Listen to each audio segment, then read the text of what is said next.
Kimwe mu bintu abantu benshi bakomeje kwibazaho ni uburyo uyu mwana w'ikizungereza utagira uko asa yabashije kurokoka iriya mpanuka. Ni mu gihe abo yari ari kumwe nabo 20 bahasize ubuzima, abandi bose barakomereka kuko imodoka yari itwaye abantu bagera kuri 52 nibo yari yaturukanye Nyabugogo. Nuko ngo rero ikintu cyatangaje abantu benshi ni uburyo uyu mwana we yaje kurokoka, none akarokoka nta gikomere na kimwe afite, mu gihe nyina we yahise ahasiga ubuzima, nawe yari ari muri bariya 20 bivugwa ko bahise bapfa ako kanya. Ariko nubwo bariya 20 aribo batangajwe, kuko murabona ni impanuka ikomeye cyane, imodoka yaturutse hejuru mu mpinga y'umusozi, abazi ku kirenge cya Ruganzu murabizi ko ari hejuru mu musozi.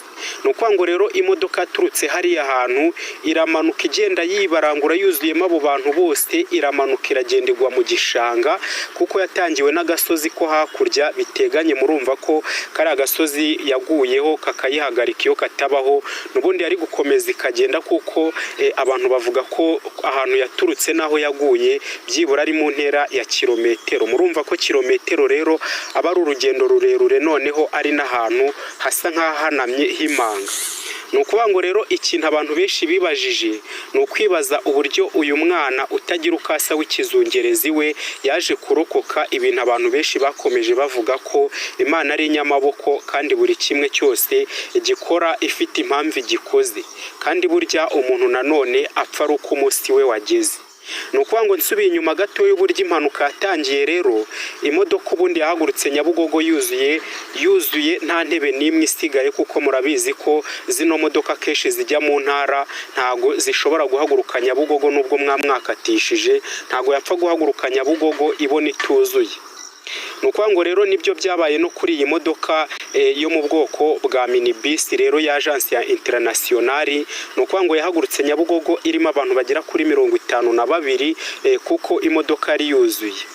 Noneho yahagurutse ku isaha ya saa 7, nibwo yahagurutse muri gare ya Nyabugogo. Noneho imaze kurenga hariya ku giti cy'inyoni igeze mu makorosi ya Shyorongi, nibwo yatangiye kwihuta cyane, kuko murabizi abantu bakoresha zino modoka za rusange iyo bamaze kurenga umujyi bagiye nko mu ntara, iyo bageze mu mihanda y'ibyaro batangira kugenda bihuta cyane, bumva ko ahantu habateza ibyago bamaze kuharenga. Ni nabyo byabaye kuri uno mushoferi rero wari utwaye ino minibus ya Agence ya International.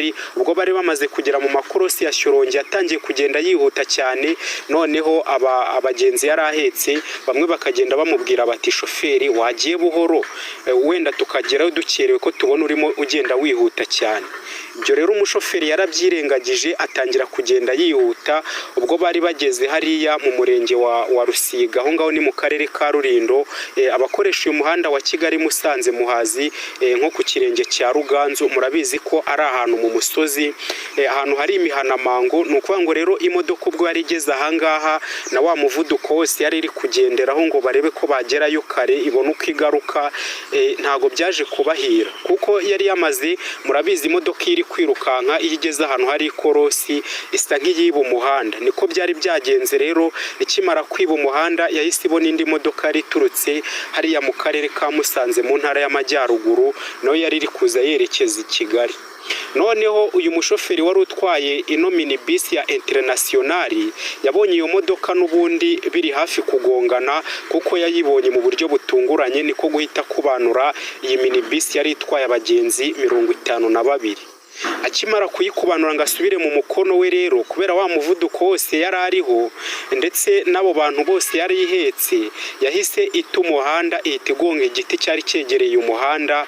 Nibwo ipine yayo yahise iturika, ipine y'imbere. Noneho ipine y'imbere ikimara guturika, imodoka yahise imera nk'iyika, kubera na bya biro byose by'abo bantu imodoka imaze kwika n'umuvuduko wose yari iriho, yahise yikoza ubutaka, yahise igwa hasi yibiranduye rimwe. Ubwo abantu bose bahise babona ko nta makiriro basigaranye, bahise babona ko byanze bikunze ibyabo birangiye. Ubwo nibwo wa mumama wari wegereye ikirahure yahise afata akana ke ahita agacisha mu kirahure, kubera ko yari yegereye ikirahure, ahita afata ka kana ahita akanyuza mu kirahure, karagenda kagwa mu biti.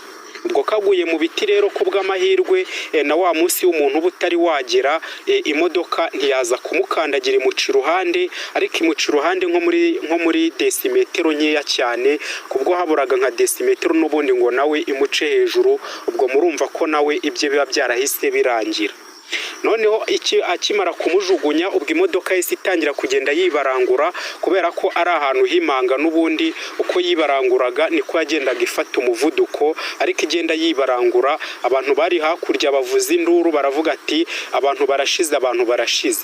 Ubwo noneho imodoka yarakomeje iribarangura n'abantu bakirimo, bamwe bagenda batakara mu nzira, bagiye baca mu birahure bagenda batakara. Ni ukuvuga ngo rero imodoka ubwo yari imaze kugeramo hagati nko muri metero nka 400, nibwo icyo hejuru cyose yahise igonga igiti kinini cyari kiri aho ngaho, ihita ikigonga, ihita ikigwaho. Noneho rwa rundi rwo hejuru rwose ruhita rubambukaho, ari nako muri kubibona kuri ano mashusho muri kugenda mubona. Icyo hejuru cyose cyahise kibambukaho, noneho babandi bari basigaye mu modoka batabashije guca mu birahure, ubwo bose bahise banyanyagirika, bose bahita batakara. Ubwo namwe murumva ukuntu byahise bigenda. Ubwo uwatakaraga imodoka ikamuca hejuru, ubwo we yahitaga apfa ako kanya diregiti, ariko ubwo n'abo ngabo nyine bagendaga batakara mu nzira, byanze bikunze bagiye bahakura ibikomere byinshi, abandi kubwo bashobora kuzagira ubumuga bwa burundu. Ni ukuvuga ngo rero imodoka yarakomeje iribarangura ntacyo hejuru kiriho. Ubwo urumva bose bari batakaye, basigaye muri iyo manga y'umusozi. Imodoka yo irakomeza iribarangura, iragenda igera epfo mu gishanga, itangirwa n'akandi gasozi byari biteganye. Ibaze nawe kugira imodoka ituruke mu mpinga y'umusozi hariya ku kirenge, igenda imanuka igwe epfo mu gishanga, itangirirwe n'akandi gasozi. Ni ibintu rero byaje gutuma abantu benshi bibaza ati ahubwo nitwumva n'uburyo n'aba ngabo nabo barokotse, kuko ababonaga imodoka iri kwibarangura bari hakurya bose bavuzaga induru bavuga ati abantu barashize, abantu barashize. Ni ukuvuga ngo rero abantu bahise bahurura, haba polisi, ariko abahageze mbere ni abaturage ndetse n'inzego z'ibanze, nibo babashije kuhagera mbere. Ubwo bakimara kuhagera mbere bahise batangira gukora ubutabazi, nyuma na polisi iza kuhagera, batangira kugenda bafata abantu bagiye bakomereka, bagenda babazamura babageza ruguru kuri kaburimbo, ariho za ambirasi zagiye zibakura, zimwe zigenda zibageza ku bitaro bigiye biherereye hariya mu majyaruguru, ariko abenshi bakaba barabazanye mu mujyi wa Kigali, kubera ko niho hari kuborohera kugira ngo bahabwe ubutabazi bw'ibanze. Ni ukuvuga ngo rero ikintu cyaje gutugura abantu benshi ni uburyo uyu mwana yaje kurokoka.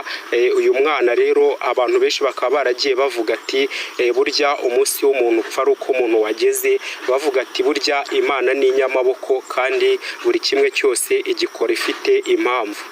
Ni ukuvuga ngo rero ndagushimiye wowe wabanye natwe kuva ku ntangiriro kugera ku musozo. Niba utarakora subscribe, kora subscribe kugira ngo amakuru agezweho atajya gucika.